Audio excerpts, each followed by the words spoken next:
श्रीमद् भगवद गीता यथारूप हिंदी अनुवाद अध्याय 3 कर्मयोग।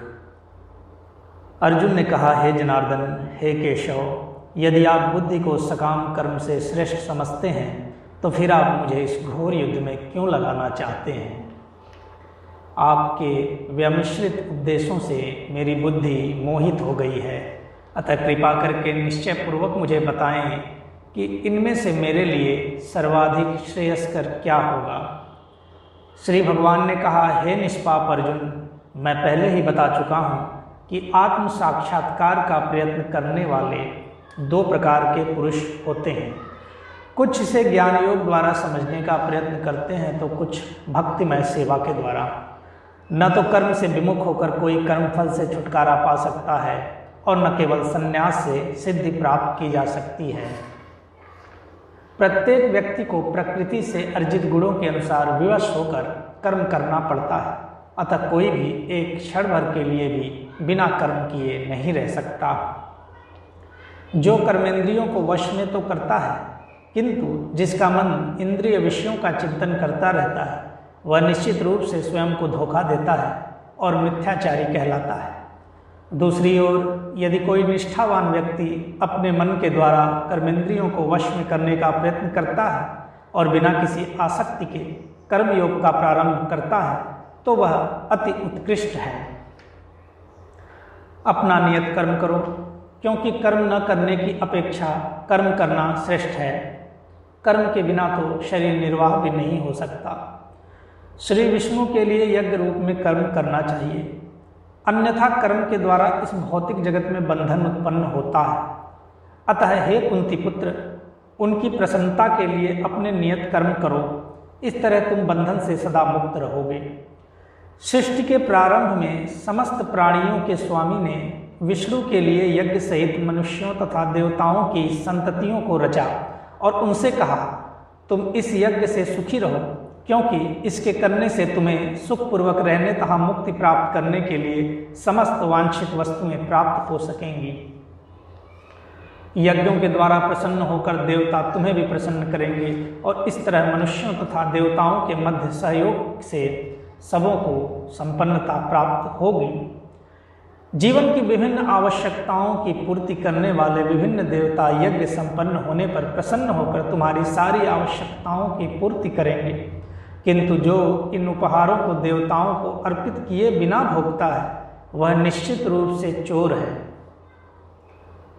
भगवान के भक्त सभी प्रकार के पापों से मुक्त हो जाते हैं, क्योंकि वे यज्ञ में अर्पित किए भोजन को ही खाते हैं।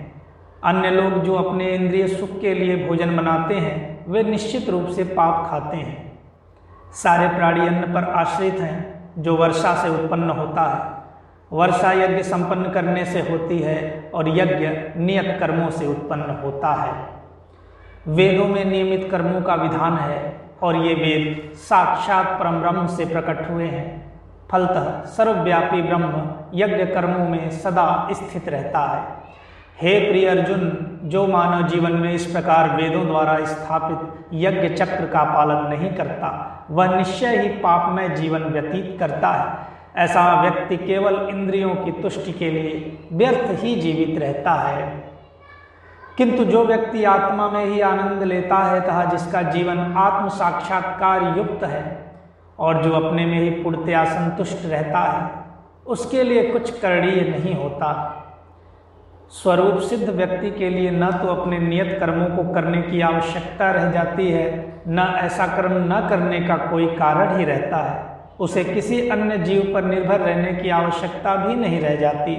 अतः कर्म फल में आसक्त हुए बिना मनुष्य को अपना कर्तव्य समझकर निरंतर कर्म करते रहना चाहिए, क्योंकि अनासक्त होकर कर्म करने से उसे परब्रह्म की प्राप्ति होती है।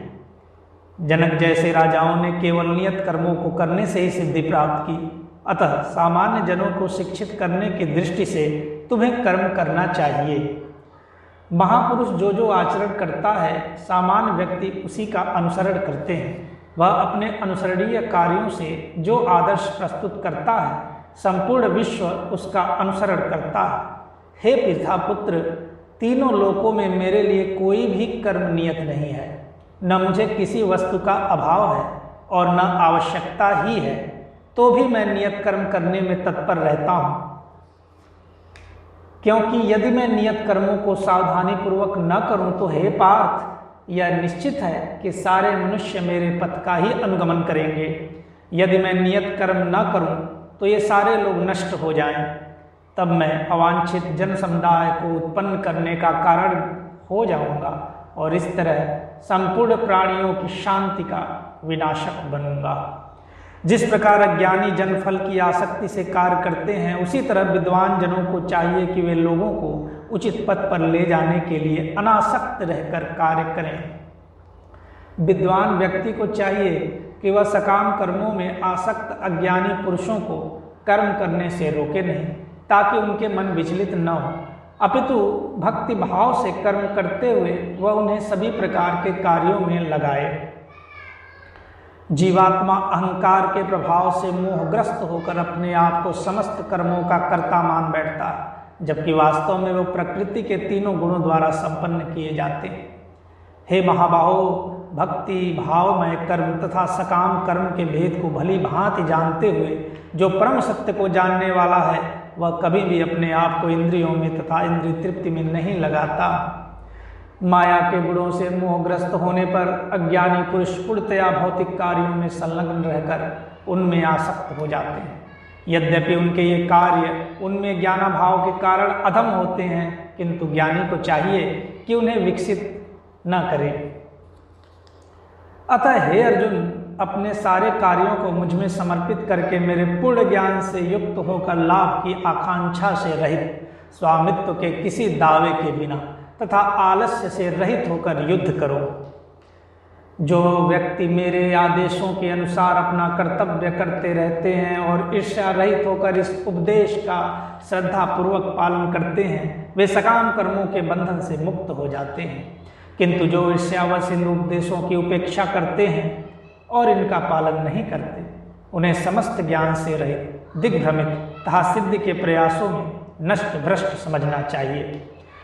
ज्ञानी पुरुष भी अपनी प्रकृति के अनुसार कार्य करता है, क्योंकि सभी प्राणी तीनों गुणों से प्राप्त अपनी प्रकृति का ही अनुसरण करते हैं। भला दमन से क्या हो सकता है? प्रत्येक इंद्रिय तथा उसके विषय से संबंधित राग द्वेष को व्यवस्थित करने के नियम होते हैं। मनुष्य को ऐसे राग तथा द्वेष के वशीभूत नहीं होना चाहिए, क्योंकि ये आत्म साक्षात्कार के मार्ग में अवरोधक हैं। अपने नियत कर्मों को दोषपूर्ण ढंग से संपन्न करना भी अन्य के कर्मों को भली भांति करने से श्रेयस्कर है। स्वीय कर्मों को करते हुए मरना पराये कर्मों में प्रवृत्त होने की अपेक्षा श्रेष्ठतर है, क्योंकि अन्य किसी के मार्ग का अनुसरण भयावह होता है। अर्जुन ने कहा, हे वृषणवंशी, मनुष्य न चाहते हुए भी पाप कर्मों के लिए प्रेरित क्यों होता है? ऐसा लगता है कि उसे बलपूर्वक उनमें लगाया जा रहा हो। श्री भगवान ने कहा, हे अर्जुन, इसका कारण रजोगुण के संपर्क से उत्पन्न होता है, जो काम है, जो बाद में क्रोध का रूप धारण करता है और जो इस संसार का सर्वभक्षी पापी शत्रु है। जिस प्रकार अग्नि धुएं से, दर्पण धूल से अथवा भ्रूण गर्भाशय से आवृत रहता है, उसी प्रकार जीवात्मा इस काम के विभिन्न मात्राओं से आवृत रहता है। इस प्रकार ज्ञानमय जीवात्मा की शुद्ध चेतना उसके काम रूपी नित्य शत्रु से ढकी रहती है, जो कभी भी तुष्ट नहीं होता और अग्नि के समान जलता रहता है। इंद्रियां, मन तथा बुद्धि इस काम के निवास स्थान हैं। इनके द्वारा यह काम जीवात्मा के वास्तविक ज्ञान को ढककर उसे मोहित कर लेता है। इसलिए हे भरतवंशियों में श्रेष्ठ अर्जुन, प्रारंभ में ही इंद्रियों को वश में करके इस पाप के महान प्रतीक का दमन करो और ज्ञान तथा आत्म साक्षात्कार के इस विनाशकर्ता का वध करो। कर्मेंद्रियां जड़ पदार्थ की अपेक्षा श्रेष्ठ हैं, मन इंद्रियों से बढ़कर है, बुद्धि मन से भी उच्च है और आत्मा बुद्धि से भी बढ़कर है। इस प्रकार हे महाबाहु अर्जुन, अपने आप को भौतिक इंद्रियों, मन तथा बुद्धि से परे जानकर और मन को सावधान आध्यात्मिक बुद्धि से स्थिर करके आध्यात्मिक शक्ति द्वारा इस काम रूपी दुर्जय शत्रु को जीतो।